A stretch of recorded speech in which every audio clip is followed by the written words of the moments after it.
Alright, so first off, I'm going to be talking about the product selection and validation part of this case study. So in the course, the first step is picking your proven product and validating it to make sure that it's proven to sell. And so I'm going to explain quickly how I did that for this product here. So the product is the gel seat cushion. I saw an ad for it on my feed and it immediately caught my attention because it matches the product validation checklist criteria, right? So as soon as I saw this, I knew that I wanted to test it almost right away because, it meets all of the criteria that I talk about. And so you could have found this by searching in Spy Tools and sorting by top ads. So I'm going to show you an example of that in a second. But I actually just saw it in my feed, so I kind of got lucky because I was looking for something new for the new case study, and then I just saw an ad for this, and I was like, oh, this might work, and I tried it. And so this is what the product looked like.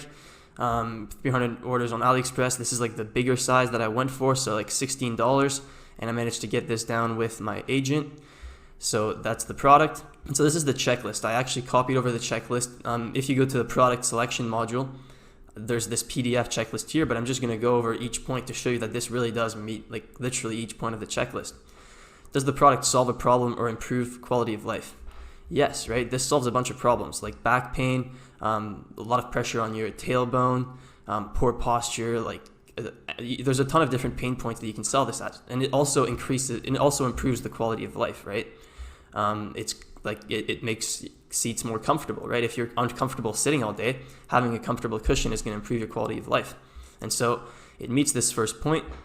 Does the product have a large target market? Yes, right? It's just a cushion, like anyone can use a cushion, and a ton of people have these problems, and so it has a large target market. Is the product new or hard to find in traditional stores? Yes, it's new. I don't know if it's hard to find in traditional stores, but it's relatively new still. Is the product unique and impressive? Yes, it looks super cool. It's got this honeycomb design. So yes, it's unique and impressive. Is the product in an uptrend or downtrend? It's in an uptrend. If you look on Google Trends, if you look up seat cushion in the last 5 years, it's just been a steady uptrend. So there's increasing demand for seat cushions over time. Are there any competitors doing well with this product? Yes. So before I tested it, I went on AdSpy, and I'm going to show you this in a sec, and I found a few competitors just to make sure that it was selling. It was in fact selling. Does the product have a track record of selling well? Yes. And you can check this. You can go on Amazon, for instance, and you can see all the seat cushions that are selling. There's a ton of seat cushions that are selling super well. And so I knew that this is a product that has a track record of selling well. Would you or someone you know be interested in buying this product? And so this is another great point. And this definitely, when I first saw the ad for this, I kind of wanted to try the cushion, right? Because I sit all day, and so I thought that maybe it'd be comfortable.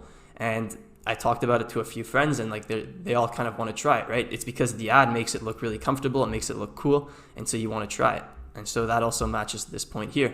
And so as you can see, it matches all of the checklist points that I cover for what a proven product looks like. All right, so I'm on AdSpy now, and this is a competitive research tool for Facebook ads, and I'm gonna have a link to a free trial below. It is a paid tool, but if you use my link, you can get a free trial.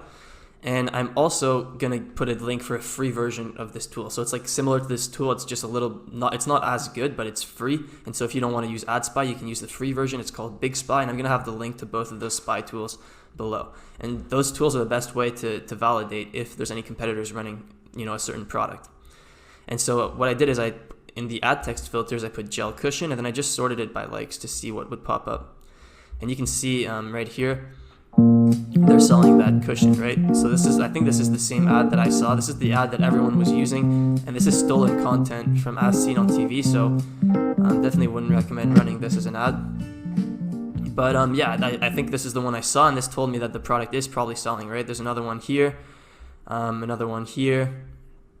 and so on. So you guys get the point, and you could look for different keywords, right? Maybe they didn't use gel cushion in their ad copy, but you could test searching for seat cushion and find other competitors this way, right? And so I found a few competitors that were selling it. That told me that the product was selling, and I also did the other validation with the checklist. And so I knew that this was, probably a good product, and it was worth testing for sure. All right, so now I want to talk about just a few more reasons why this was a good product, and then I'm going to talk about just a few of the downsides. This is a good product type to build a one product brand around, right? You can definitely build a brand around just seat cushions or something. So it works well for a one product store strategy versus if you're selling just a shirt or something, right? In my opinion, just selling one item of clothing doesn't work as well for a one product brand type thing, but this is a good product type.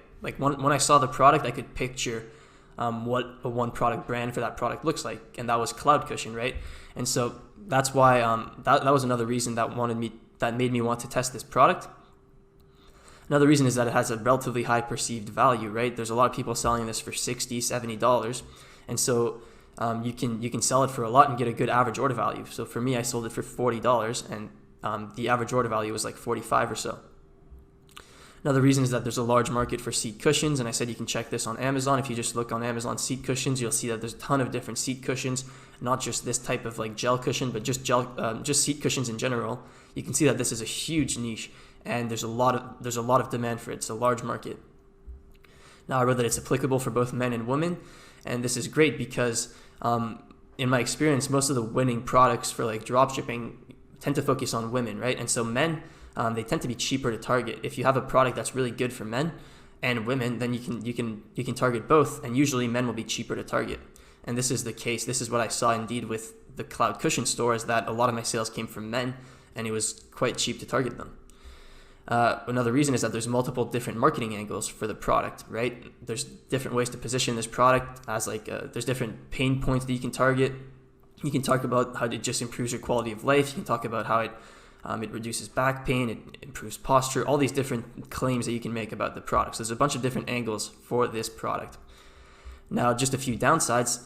This is something that I realized after I started running the product. It's a trademarked product, and so you can get in issues if you're not careful. And so if you use some of the content, then they can take you down and you can get into trouble because it's a trademarked product. And so you have to be careful with this. Another downside is that it's competitive because there's big players in the niche.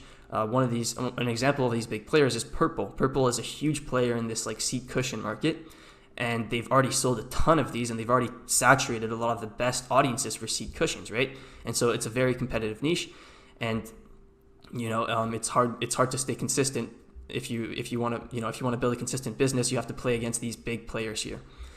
And the last downside is that it's quite expensive. Like I said, that there's a good high perceived value, and you can get a good average order value, but you also have to, the product actually costs a lot, right?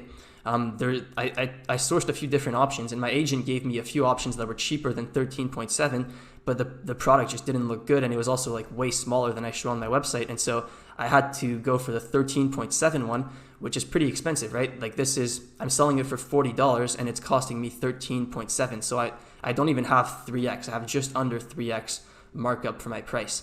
And so that was another downside with this product, is that it's expensive.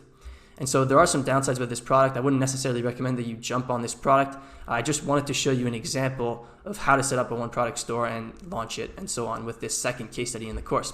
And so that covers it for the product selection lesson, and I'm going to move on to the next lesson.